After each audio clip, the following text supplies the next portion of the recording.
Assalamualaikum warahmatullahi wabarakatuh. Perkenalkan, nama saya Faris Rinaldi, NIM 3216612. Di sini saya akan menjelaskan tentang sistem operasi Unix. Apa itu Unix? Mungkin agak asing ketika pertama kali mendengar nama Unix. Beda halnya bila kita mendengar kata DOS atau Windows, yang sudah tidak asing di telinga, lebih-lebih bagi yang telah bekerja menggunakan komputer dalam pekerjaan sehari-hari, di kantor maupun di rumah. Unix tidak beda dengan DOS atau Windows, yakni sejenis operasi sistem atau sistem operasi yang diinstal pada komputer.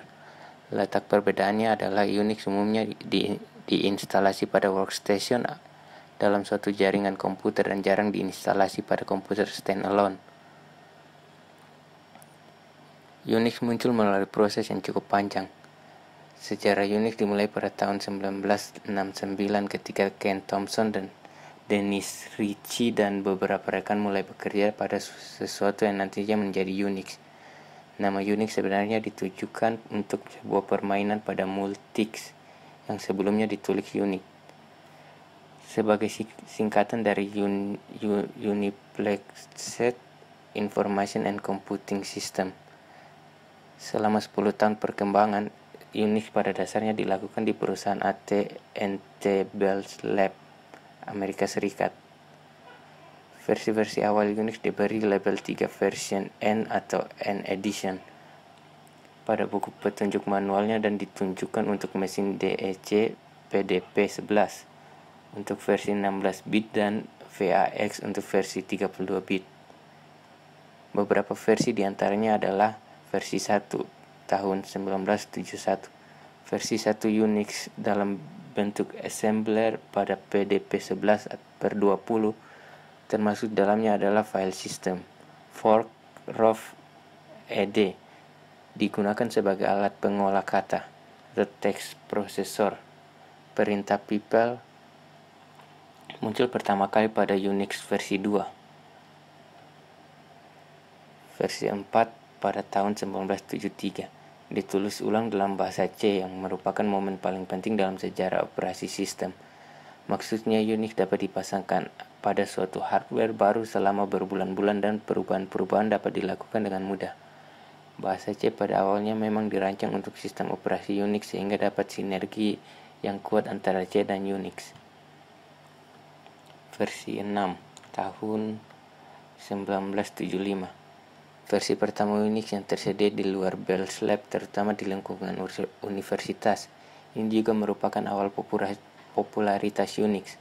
Varian Unix berlabel 1.xBSD PDP-11 diturunkan dari versi ini. Versi 7 tahun 1978. Ini adalah last true Unix.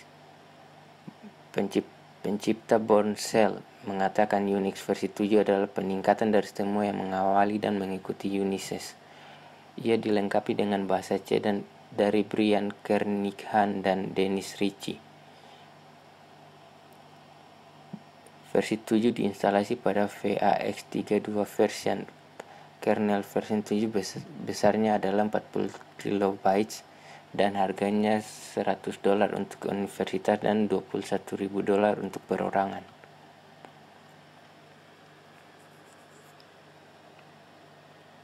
Perkembangan Unix setelah melepas Unix versi 7, AT&T Bell Labs mendirikan Unix Supergroup yang di kemudian hari berganti nama dengan Unix System Laboratories USL untuk menyebarkan luasan Unix sebagai produk komersial.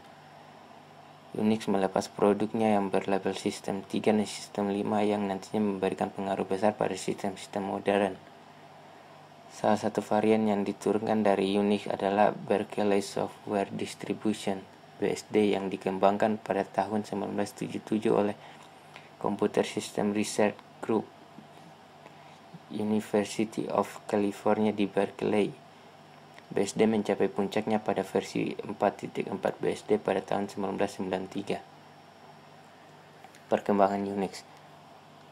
Pada perkembangan berikutnya, beberapa perusahaan besar seperti Silicon Graphics, Sun Microsystems, Hewlett Card dan IMP membuat sistem operasi sendiri untuk komputer produksinya, tetapi telah berkiblat pada salah satu sistem operasi berbasis Unix yang ada, AT&T dan BSD, sehingga ada operasi sistem yang lebih condong ke Unix AT&T seperti IRIX dan Solaris, dan ada yang lebih condong ke Unix BSD seperti Sun OS dan Nextstep.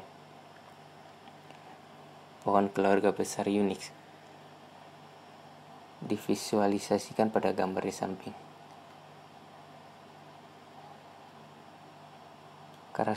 Karakteristik Unix. Ada beberapa karakteristik utama Unix yang juga merupakan sistem bawaan melekat sejak ia pertama kali diciptakan dan membedakan dengan Windows atau OS lainnya, yaitu multi-stacking, multi-user, network, time sharing, device independence, graphic user interface, dan remote application. Multi-stacking. Unix dirancang sejak awal untuk mendukung fungsi ini, yakni dapat mengerjakan lebih dari satu tugas pada waktu yang bersamaan. Misalnya membuka beberapa sel dan mengerjakan tugas-tugas berbeda pada sel-sel tersebut. Fitur multi-stacking baru diperkenalkan oleh Microsoft dan pada Windows 3.0 pada awal tahun 1990-an. Multi-user. Fitur ini ada kaitannya dengan jaringan komputer, dan ini adalah visi pembuatan Unix, yakni mampu mengakomodasi lebih dari satu pengguna pada waktu yang bersamaan. Kemampuan networking pada PC sebelum didukung oleh Windows 3.11 didukung oleh Novel Network yang dijalankan pada DOS. Network. Pada dasarnya Unix dirancang untuk digunakan sebagai OS jaringan komputer. Pada masa awal kejayaan DOS, untuk jaringan komputer ia dikombinasikan dengan Network Operation System (NOS) dari Novel Network dan 2 OS dalam satu PC. Time sharing. Fitur ini berkaitan dengan kemampuan untuk mendukung running program pada waktu yang bersamaan dan dari lebih dari satu pengguna dari terminal yang berbeda. Fitur ini diaplikasikan pada server berbasis Unix. Device independence. Unix memperlakukan device dan file dalam derajat yang sama, sehingga tidak ada batasan pada jumlah device yang dipasang. Konsep ini berbeda dengan Windows yang memperlakukan device sebagai perangkat yang dipasang pada komputer.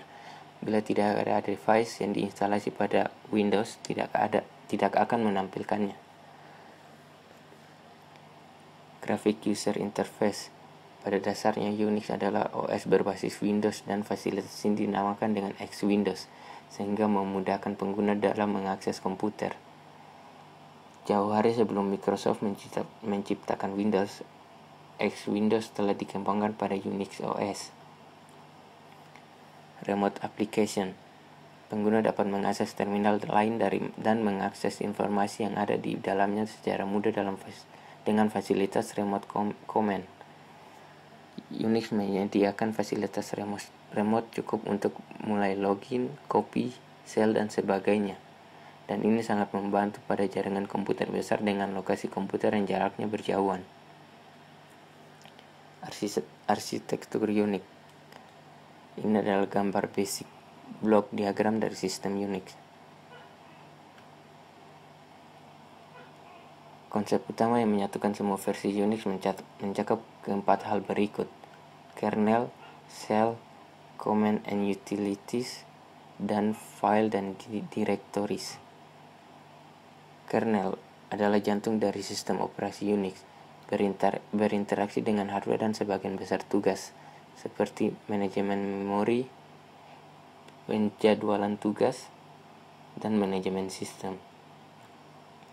Shell adalah utilitas yang memproses permintaan dari user. Ketika user mengetikkan sebuah perintah pada terminal, shell menafsirkan perintah dan memanggil program yang Anda inginkan. Shell menggunakan sintaks standar untuk semua perintah. Jenis shell yang tersedia di hampir semua jenis Unix adalah C shell, Bourne shell, dan Korn shell. Command and utilities. Ada banyak command dan utilities yang dapat Anda gunakan untuk aktivitas seharian, seperti cp, mv, cat, gleb, dan lain-lain. Ada lebih dari 250 standar command dan lainnya yang disediakan oleh 3D Party Software. Semua command datang dengan berbagai macam pilihan. File and directories. Semua data dalam Unix diorganisasikan ke dalam file. Semua file diorganisasikan ke dalam directory. Directory diorganisasikan ke dalam struktur menyerupai pohon yang disebut file system. Sekian untuk penjelasan dari saya. Terima kasih.